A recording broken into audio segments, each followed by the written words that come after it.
Channel আর.এন education. আজকে আমি যে টপিকটা নিয়ে এসেছি সেটা মূলত এডুকেশনাল সাইকোলজির একটি গুরুত্বপূর্ণ টপিক, যেটা হচ্ছে পার্সোনালিটি রিলেটেড।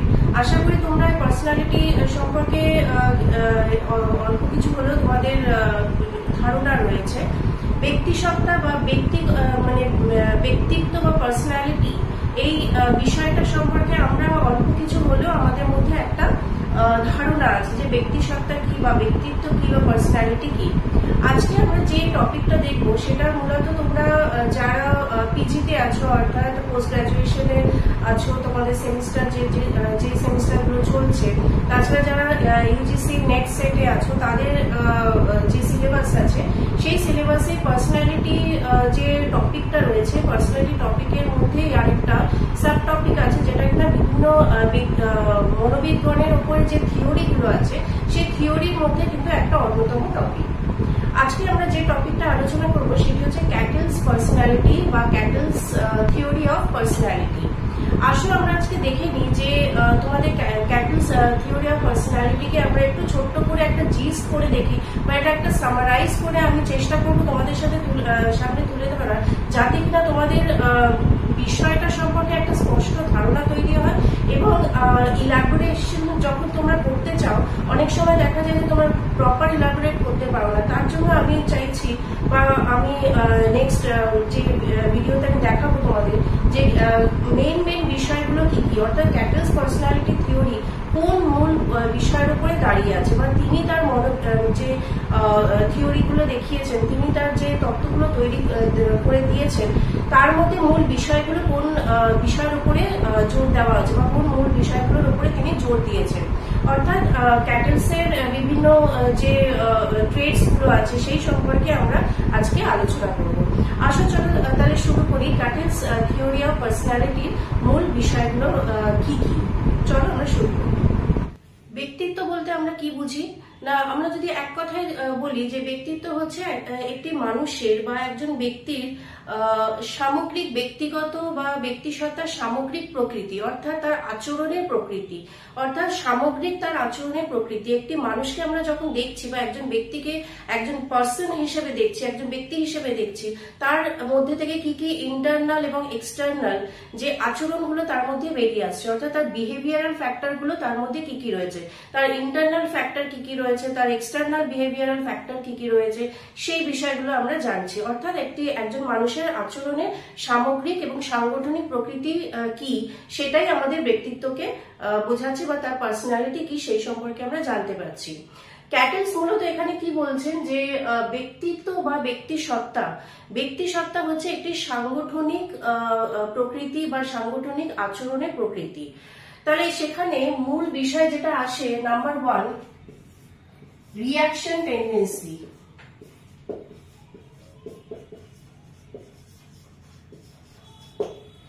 রিঅ্যাকশন টেন্ডেন্সি মানে কি, একজন মানুষ বা একজন ব্যক্তি সে সময় এবং পরিস্থিতি অনুযায়ী, অর্থাৎ যে পরিবেশে সে রয়েছে বর্তমান এবং যে সে সময় সে যে কাজগুলো করছে, অর্থাৎ তার সাংগঠনিক কি কি প্রকৃতি তার মধ্যে কাজ করছে, তার আচরণের কি কি বহির্গত ভাব তার মধ্যে দেখা যাচ্ছে, সেটা তার কথা বলা হতে পারে, তার বডি ল্যাঙ্গুয়েজ হতে পারে, তার ইচ্ছা হতে পারে, তার সেন্টিমেন্ট হতে পারে, তার ইগো হতে পারে, তার বিভিন্ন প্রেষণা হতে পারে, অর্থাৎ তার ইমোশনাল ফ্যাক্টর গুলো কি কি, সেটা তার কিভাবে এক্সপ্রেস সে করছে, সেই বিষয়গুলো কিন্তু বোঝা যায়।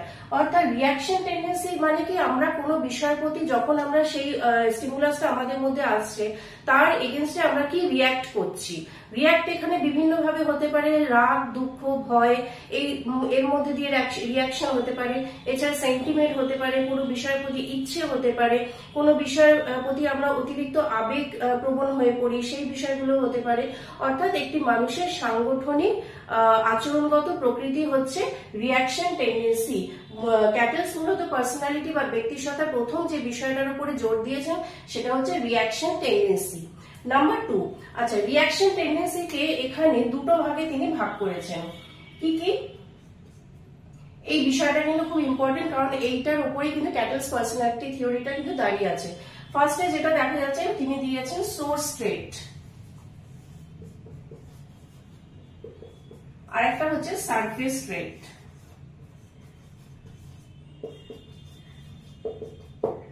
আচ্ছা, এখানে ট্রেট কথাটা মানে হচ্ছে সংলক্ষণ। এই ট্রেট মানে হচ্ছে সংলক্ষণ। ক্যাটেলস এর থিওরি হচ্ছে কিন্তু এই ট্রেট বা সংলক্ষণ, ব্যক্তিসত্তা সংলক্ষণের উপরেই কিন্তু দাঁড়িয়ে আছে মূল বিষয়টা। অর্থাৎ হচ্ছে ট্রেট মানে হচ্ছে কোনো একজন ব্যক্তির বা কোনো একজন ব্যক্তি বিশেষে তার পার্সোনালিটি, ব্যক্তিসত্তার সংলক্ষণ গুলো কি কি, অর্থাৎ তার আচরণের প্রকৃতি গুলো কেমন, বিভিন্ন মানুষের বিভিন্ন পরিস্থিতিতে বিভিন্ন সময় উপযোগী তার রিয়াকশন কিন্তু চেঞ্জ হতে থাকে, অর্থাৎ তার আবেগ চেঞ্জ হতে থাকে, তার ট্রেটস গুলো চেঞ্জ হতে থাকে। এই যে ইচ্ছে বা সেন্টিমেন্ট বা প্রেষণা, ইমোশনস, হ্যাঁ, এই প্রত্যেকটা কিন্তু হচ্ছে একটি মানুষের কিন্তু পার্সোনাল ট্রেট। এই ট্রেট হচ্ছে মানে প্রত্যেকটা মানুষের কিন্তু পরিচিতি, অর্থাৎ তার বিহেভিয়ারাল ফ্যাক্টর কিরকম, তার বিহেভিয়ারাল এক্সপ্রেশন কিরকম, সেটা বডি ল্যাঙ্গুয়েজ হতে পারে, অর্থাৎ এক্সটার্নাল হতে পারে, মানসিক বা মেন্টাল হতে পারে। অর্থাৎ সুতরাং বলা যায় যে ট্রেটস হচ্ছে একটি মানুষকে পরিচিতি দান করছে, অর্থাৎ তার ব্যক্তিসত্তার কাঠামোগত এবং প্রকৃতিগত পরিচয় তাকে দান করছে এই ট্রেটস এর মাধ্যমে। অর্থাৎ ট্রেটস হলো কি, আমাদের যেগুলো আমরা যে আবেগগুলো আমরা বহিঃপ্রকাশ করি, সেটা ফিজিক্যাল হতে পারে, মেন্টাল হতে পারে, বিভিন্ন ভাবে হতে পারে। আমি উদাহরণ ওয়াইজ যেটা বললাম যে আবেগ হতে পারে, ইমোশনস হতে পারে, ভালোবাসা হতে পারে, দুঃখ, কান্না, রাগ, ভয়, বিভিন্ন ধরনের আচরণের প্রক্রিয়া আমরা করে থাকি সময় এবং পরিস্থিতি বা পরিবেশের নিরিখে। আচ্ছা, এই সোর্স ট্রেট কে কত রকম মানে কি বলা হয়? সোর্স ট্রেট মানে কি? সোর্স কথাটা মানে বুঝতে পারছি আমরা উৎস, অর্থাৎ এই রুট, এই রুটটা কোথা থেকে তৈরি, অর্থাৎ মানে যে বিষয়টা আমি চিন্তা করছি বা যে বিষয়গুলো বা ভাবনা চিন্তাগুলো আমার একটি ব্যক্তিসত্তা বা একটি মানুষের মনে আসছে, সেইটা কিন্তু একটা সোর্স আছে, অর্থাৎ এর কোথাও না কোথাও একটা রুট তৈরি হচ্ছে, অর্থাৎ কিছু একটা উৎস থেকে তার সেই ট্রেড গুলো সে তৈরি করছে। কি কি ট্রেড আসছে এখান থেকে? মূলত যে বিষয়গুলো দেখা যায় সে খুব চাপা হতে পারে, অর্থাৎ খুব ইন্ট্রোভার্ট হতে পারে। আবার কিছু কিছু ক্ষেত্রে দেখা যায় খুব আবেগপ্রবণ বিষয়, সে কোনো কিছু ইমোশনাল, খুব আমরা বলি না কোনো ব্যক্তি খুব ইমোশনস আছে, তার মানে কি সে খুব আবেগপ্রবণ ব্যক্তি। আবার কিছু ক্ষেত্রে দেখা যায় যে কৌতূহল, মানে কোনো বিষয়কে দেখে তার মধ্যে খুব কৌতূহল যাচ্ছে, অর্থাৎ তার ইন্টারেস্টটা গ্রো করছে, এবং ইন্টারেস্টের সাথে কিন্তু তার এবিলিটি, তার অ্যাপটিটিউড, এই যে বিষয়গুলো, এই যে ছোট ছোট পার্সোনালিটি ফ্যাক্টর গুলো, এগুলো কিন্তু গ্রো করছে কিন্তু এই সোর্স ট্রেট থেকে, অর্থাৎ ব্যক্তির নিজের মধ্যে অলরেডি সে তার এই বিষয়গুলো নিয়েই সে তৈরি হয়েছে। সুতরাং এটাকে বলছে সোর্স ট্রেট। সারফেস ট্রেট কি? সারফেস ট্রেট হচ্ছে, যদি আমি ধরে নিই যে সোর্স ট্রেটটা যদি রুট ধরি, সারফেস ট্রেট হচ্ছে তার উপরিভাগ, অর্থাৎ এর মধ্যে যে সারফেস, আমরা যেটা বলছি যে সারফেস হচ্ছে কোনো মানুষের উপরিভাগে, অর্থাৎ তার চিন্তাধারা, মানে হচ্ছে সারফেস কথাটা বলতে বোঝাচ্ছে এখানে ধরা যাক কারোর উপর নির্ভরশীলতা, এই যে বিষয়টা, এই বিষয়টা কিন্তু সময় পরিস্থিতি অনুযায়ী সে কারোর প্রতি নির্ভরশীল হচ্ছে। আবার ধরা যাক চতুরতা, হয়তো কোনো বিষয়ের উপরে সে কোনো কিছু চালাকি করছে, আমরা বলি না সাহসী বা চালাকি করা, সময় উপযোগী আমরা শর্টকাট মেথড কিছু ইউজ করা, তার মানে কি এখানে সে খুব ম্যানিপুলেশনের কাজটা করছে, অর্থাৎ ম্যানিপুলেট করে কাজ করছে, কখন কোন সময় পরিস্থিতিতে কিভাবে সেই পার্টিকুলার সেই সমস্যা সে সমাধান করতে পারছে। সারফেস ট্রেট হয় কি, বিভিন্ন আবেগগুলো, অর্থাৎ বিভিন্ন অনুভূতিগুলো সময় পরিস্থিতি নির্বিশেষে সেটা একই রকম কোনো সময় থাকতে পারে, অথবা সেটা সময় বিশেষে সেটা পরিবর্তন হতে পারে।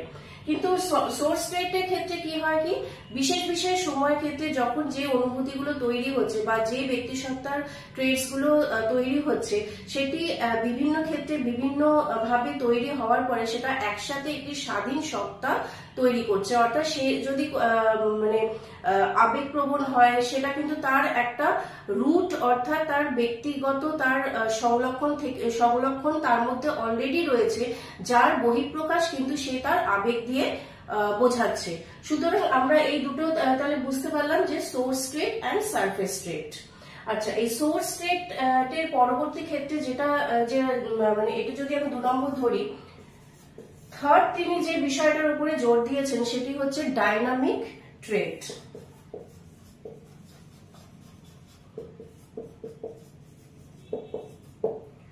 ডাইনামিক ট্রেড কথাটা মানলেই আমরা বুঝতে পারছি যে গতিশীলতা, অর্থাৎ একজন ব্যক্তির বা ব্যক্তি সত্তার বা একজন ব্যক্তিগত মানুষের তার প্রত্যেকটা সময় পরিস্থিতি অনুযায়ী তার ব্যক্তির তার আচরণের গঠনগত এবং সামগ্রিক দিকের একটি গতিশীলতা বজায় রাখা। অর্থাৎ কোনো মানুষ একই স্ট্যাটিক পার্সোনালিটি কিন্তু তার নাও থাকতে পারে। তার মানে কি তাকে তার পার্টিকুলার সেই নির্দিষ্ট সমস্যার সমাধানের উপর নির্ভর করে সে কোন কোন পরিস্থিতির মধ্যে দিয়ে কোন কোন বিষয়গুলোর প্রবলেম সে সলভ করতে পারছে। অর্থাৎ এখানে কোনো একটা স্ট্যাটিক হয়ে কোনো পার্সোনালিটি কিন্তু স্ট্যাটিক হয়ে থাকে না। তার অনুশীলন, তার উপর কোনো বিষয়ের উপর সে অতিরিক্ত সময় ব্যয় করার মাধ্যম দিয়ে সে হয়তো তার যে বিষয়গুলোর মধ্যে সে তার ভুল ত্রুটিগুলো ছিল সেই ভুল ত্রুটিগুলোকে অতিক্রম করে সে তার সমস্যার সমাধান করতে সক্ষম হচ্ছে। তার মানে কি এখানে ট্রায়াল অ্যান্ড এরারের ব্যাপারটাও চলে আসছে, যে এরার যদি কিছু থেকে থাকে সেই এরার গুলোকে সে কিভাবে রেকটিফাই করছে, তার ভুল ত্রুটিগুলোকে সে কিভাবে রেকটিফাই করছে, এবং তার সাথে সাথে সে ডাইনামিক প্রসেস, অর্থাৎ আমরা বলি যে আমাদের life is a dynamic process. তার মানে কি যে আমরা আমাদের জীবনে যে বিষয়গুলো সম্মুখীন হই, যে সমস্যার সম্মুখীন গুলো হই, সেই সময়ের পরিপ্রেক্ষিতে কোন কোন ক্ষেত্রে কোন কোন সময় অনুযায়ী কোন কোন বিষয়গুলো কোন টেকনিক্স গুলো আমাদের ইউজ করতে হয় যা কিনা আমাদের পার্টিকুলার সেই প্রবলেমটাকে আমাকে সলভ করতে হেল্প করছে। তার মানে কি it is a dynamic process, অর্থাৎ আমার মধ্যে সেই ডাইনামিক সেই ট্রেড গুলো থাকবে তবেই আমি সেই কাজটা আমি করতে পারবো।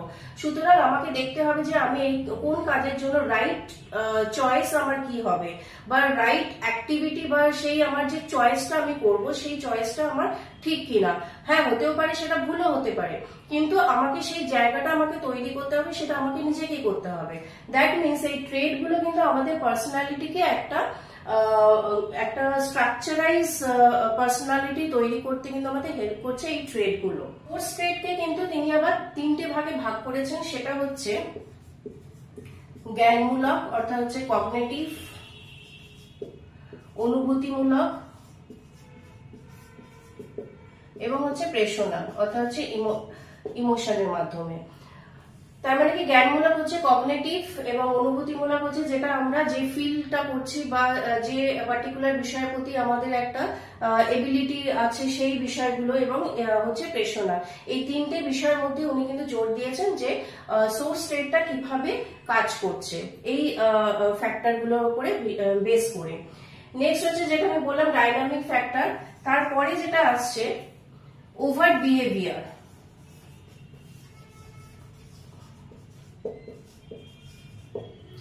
ওভার বিহেভিয়ার কি? ওভার বিহেভিয়ার মানে হচ্ছে কোনো ব্যক্তির বা ব্যক্তি সত্তার পরিমাপের কৌশল, অর্থাৎ হচ্ছে এটা একটা টেকনিক অফ বিহেভিয়ারাল মেজারমেন্ট যদি আমি বলি। তার মানে হচ্ছে যে টেকনিক মানে হচ্ছে কোনো বিষয়কে কোনো ব্যক্তির তার ব্যক্তি সত্তার পরিমাপ আমি কিভাবে করব, তার জন্য তিনি বিভিন্ন কৌশল বা টেকনিকের কথা এখানে উনি তুলে ধরেছেন। সেটাই হচ্ছে যে ওভার বিহেভিয়ার, অর্থাৎ কোন কোন বিষয়ের উপরে যদি ফলাফল তৈরি করা হচ্ছে, কোন বিষয়কে কারণ দর্শানো হচ্ছে, অর্থাৎ কজ অ্যান্ড এফেক্ট কি কি আসছে সেই বিষয়গুলোর উপরে উনি জোর দিয়েছেন। অর্থাৎ একজন ব্যক্তি সত্তার নিরিখে তার আচরণের কি কি পরিবর্তন হচ্ছে, তার কারণটা কি অর্থাৎ কজ কি, এবং তার ফলাফল কিভাবে পাওয়া যাচ্ছে। বিভিন্ন বিষয়ের উপরে জোর দিয়ে দেখা যায় যে তার সাংগঠনিক কাঠামো তার কিভাবে তৈরি হচ্ছে, সমস্যার যদি কিছু সমাধান করতে হয় কোন বিষয়ের উপরে আমাকে কোন কোন টেকনিক আমাকে ইউজ করতে হবে, তাকে কি কি রিওয়ার্ড দিতে হবে, কি পানিশমেন্ট দিতে হবে, কি কোন কোন বিষয়গুলোর উপরে দেখা যায়। অর্থাৎ এখানে ওভার বিহেভিয়ারের মাধ্যমে তিনি বলতে চেয়েছেন যে পরিমাপের কৌশল, ব্যক্তিসত্তার পরিমাপের কৌশল, অর্থাৎ এখানে পুরো তার ইভ্যালুয়েশন প্রক্রিয়াটাকে বোঝানো হচ্ছে। ইভ্যালুয়েশন মানে হচ্ছে এখানে ফিজিক্যাল হতে পারে, সোশ্যাল হতে পারে, অ্যাস্থেটিক্যাল হতে পারে, এছাড়া তার মেন্টালি হতে পারে, অর্থাৎ মানসিক দিক দিয়ে তার কোন কোন বিষয়ের উপরে তাকে জোর দিতে হবে, তার কোন কোন বিষয়ের উপরে ইন্টারেস্ট আছে বা কিউরিওসিটি আছে, কৌতূহল প্রবণ একজন শিক্ষার্থী বা ব্যক্তি কতটা, এবং তার কৌতূহলের উপরে বেস করে সে কোন বিষয়ের উপরে তার ক্ষমতা বা তার এবিলিটিকে সে তৈরি করছে। অর্থাৎ এখানে বিষয়ের উপরে তিনি দেখিয়েছেন যে টেকনিকগুলো আমরা যদি সঠিকভাবে আমরা ইউজ করি, অর্থাৎ যে কোনো বিষয়, যে কোনো শিক্ষার্থী বা ব্যক্তিকে একজন সামগ্রিক তার আচরণের পরিবর্তন করতে গেলে বা আচরণের পরিমাপ করতে গেলে তাকে কোন কোন বিষয়ের উপরে আমাকে দেখতে হবে, তার কোন কোন বিষয়গুলোর উপরে আমাকে জোর দিতে হবে, তার ব্যক্তি সত্তা কিরকম প্রত্যেকটা ক্ষেত্রে, সেটা ইমোশনস হতে পারে, তার মেন্টাল কোনো যদি ডিসঅর্ডার থাকে সেটা হতে পারে, লার্নিং ডিসএবিলিটি ক্ষেত্রেও সেটা হতে পারে। অর্থাৎ প্রত্যেকটা ক্ষেত্রে তার কিন্তু এই বিহেভিয়ারাল টেকনিক্স গুলোকে উনি বুঝিয়েছেন। নেক্সট যে এইরকমই একটি টেকনিকের কথা আমি লাস্ট যেটা এখানে উল্লেখ করব, সেটা হচ্ছে যে তিনি ব্যক্তিসত্তার কৌশল হিসেবে একটি পরীক্ষা বা একটি তত্ত্বের কথা বলেছেন, যেটার নাম হচ্ছে মাভা। মাভা কি বলছে না, মাল্টিপল অ্যাবস্ট্রাক্ট ভ্যারিয়েন্স অ্যানালিসিস। অর্থাৎ কিনা একজন ব্যক্তির আচরণের বা ব্যক্তি সত্তার আচরণের পরিমাপে প্রায় 2/3 দাঁড়িয়ে আছে পরিবেশ এবং তার বংশগতির ওপরে। তিনি এই পুরো বিষয়টা একটি তত্ত্বের মাধ্যমে দেখিয়েছেন যে এনভায়রনমেন্ট প্লাস হেরিডিটি, এই দুটি বিষয় কিন্তু দাঁড়িয়ে আছে এই এনভায়রনমেন্ট এবং হেরিডিটির উপরে, যেটা কিনা এই মাল্টিপল অ্যাবস্ট্রাক্ট ভ্যারিয়েন্স অ্যানালিসিস এর উপরে ডিপেন্ড করে। অর্থাৎ বিভিন্ন বাইরের প্রকৃতিগত যে চল বা ভ্যারিয়েন্স কি বা ভ্যারিয়েবলস আমাদের আচরণের মধ্যে কি প্রভাব ফেলছে সেটা, অর্থাৎ বাইরের এক্সটার্নাল যে ফ্যাক্টর গুলো আছে, বাইরের যে এক্সটার্নাল যে ট্রেটস গুলো আছে, সেইগুলো আমাদের একজন ব্যক্তির আচরণের উপরে কি প্রভাব ফেলছে, এবং তার সাথে সাথে তার হেরিডিটি অর্থাৎ বংশগতি তার উপরে কি প্রভাব ফেলছে। কারণ একজন ব্যক্তি বা একজন শিক্ষার্থী সে কিন্তু দুটো ট্রেটের উপরে কিন্তু তৈরি হয়ে একজন ব্যক্তিত্ব হিসেবে তৈরি হচ্ছে। অর্থাৎ তার বাইরের অর্থাৎ পরিবেশ তার প্রায় 2/3 এখানে কাজ করছে, আর 1/3 হচ্ছে হেরিডিটি, অর্থাৎ তার মানে বংশগত যে লক্ষণগুলো সে কি কি পেয়েছে, অর্থাৎ বংশগতির মাধ্যমে সে কোন বিষয়গুলো সে ক্যারি করছে সেইটা, এবং 2/3 হচ্ছে সে এনভায়রনমেন্টের কাছাকাছি এসে বা পরিবেশের অভিযোজনের মাধ্যমে সে কি কি শিখছে বা সেই ফ্যাক্টরগুলো তার উপরে কি কি এফেক্ট করছে। এই বিষয়গুলো, এই দুটো বিষয় কিন্তু এই মাভাকে রিপ্রেজেন্ট করছে। অর্থাৎ তিনি তার তত্ত্বে বা তিনি তার এই যে সংরক্ষণমূলক তত্ত্বের মধ্যে ব্যক্তিসত্তার এই মাভাকে কিন্তু একটা বিশেষ জোর দিয়েছেন, কারণ তার এই থিওরিতে আমরা এর পরবর্তীকালে আরো পড়বো যে তিনি তার তত্ত্বকে কিভাবে ছোট মানে একটা ইলাবোরেশন তত্ত্বের মাধ্যমে তিনি তুলে ধরেছেন, যেখানে কিনা সংরক্ষণকে দুটো বিষয়ের মধ্যে কিন্তু পারস্পরিক সম্পর্কের মধ্যে দিয়ে দেখানো হচ্ছে। অর্থাৎ প্রত্যেকটি আমাদের এই যে আমাদের আচরণের যে বিহেভিয়ারাল ফ্যাক্টর গুলো, অর্থাৎ হচ্ছে সেটা ইন্টারেস্ট হতে পারে, এবিলিটি হতে পারে, আমাদের ফিজিক্যাল মেন্টাল আসপেক্ট হতে পারে, অনুভূতি হতে পারে, কগনিটিভ বিহেভিয়ারাল যে ফ্যাক্টর গুলো আছে সেগুলো হতে পারে। সে প্রত্যেকটা আমাদের সেন্টিমেন্ট, আমাদের মনোভাব, আমাদের ইচ্ছে, আমাদের যে ইমোশনস গুলো আছে, প্রত্যেকটা কিন্তু একটার সাথে একটা কিন্তু পারস্পরিক সম্পর্ক আছে। অর্থাৎ একটাকে বাদ দিয়ে কিন্তু আরেকটা হতে পারে না। সুতরাং প্রত্যেকটার সাথে প্রত্যেকটা কিন্তু ইন্টার রিলেটেড এবং পারস্পরিক সহযোগিতা এবং পারস্পরিক সম্পর্কের মধ্য দিয়ে কিন্তু একটি মানুষের আচরণগত এবং ব্যক্তিসত্তা কাঠামোটা তৈরি হচ্ছে। তাহলে আমরা যদি এটাকে জিস করি বা এটাকে একটা শর্টে আমরা তাহলে বোঝার চেষ্টা করি, তাহলে আমরা কি কি দেখলাম না, ক্যাটলস থিওরি অফ পার্সোনালিটি আমাকে কি বলছে না, ফার্স্টে হচ্ছে রিঅ্যাকশন টেন্ডেন্সিকে রিপ্রেজেন্ট করছে। অর্থাৎ আমরা কি কি আচরণের বহিঃপ্রকাশ আমরা করছি, সেটা ইন্টারনাল হতে পারে, এক্সটার্নাল হতে পারে। সেখানে কি কি আছে না, সোর্স ট্রেট অ্যান্ড সারফেস ট্রেট, দুটো ট্রেট হয়ে গেল। মূলত তিনি এই ট্রেটের কথাই এই তিনি আর তার তত্ত্বে বলেছেন। নেক্সট কি আসছে যে আচ্ছা, সোর্স ট্রেটকে কিভাবে তিনি তিনটি বিষয়ের উপরে ব্যাখ্যা করেছেন, সেটা হচ্ছে জ্ঞানমূলক, অনুভূতি এবং প্রেষণা। আচ্ছা, নেক্সট থার্ড আসছে ডায়নামিক ট্রেট, যেটা আমি বললাম যে গতিশীল সংরক্ষণ, অর্থাৎ গতি মানে লাইফের একটা গতিময়তার উপরে তিনি ডিপেন্ড করে দেখিয়েছেন। নেক্সট আসছে ওভার্ট বিহেভিয়ার, এবং যেটা বললাম যে টেকনিক্স। ওভার্ট বিহেভিয়ার মূল বিষয় হচ্ছে টেকনিক্স, অর্থাৎ কোন কোন বিষয়ের উপরে আমি কি কি কৌশল প্রয়োগ করছি, অর্থাৎ টেকনিক গুলো আমি কি করে চুজ করছি। আর নাম্বার 5 হচ্ছে মাওয়া, যেটা আমি একটু আগেই বললাম যে এখানে মূল বিষয় যেটা হচ্ছে হেরিডিটি এবং এনভায়রনমেন্ট কতটা আমাদের উপরে এফেক্ট হচ্ছে, অর্থাৎ একজন ব্যক্তি সত্তার সংলক্ষণ তৈরি করতে, অর্থাৎ সংলক্ষণমূলক যে বৈশিষ্ট্যগুলো প্রভাব ফেলতে বংশগতি এবং হেরিডিটি অর্থাৎ পরিবেশ এবং বংশগতি একে অপরের কিন্তু পরিপূরক এবং দুটোই কিন্তু এফেক্ট করছে একজন ব্যক্তি সত্তা তৈরি করতে। তো আশা করি তোমাদের এই টপিকটা আমি যতটা পেরেছি একটা কম্প্যাক্ট ওয়াইজ আমি বলার চেষ্টা করেছি। এই রিলেটেড তোমাদের যদি কোনো কোয়েশ্চেন থাকে, কোনো কোয়ারিজ থাকে, আমাকে অবশ্যই জানাবে।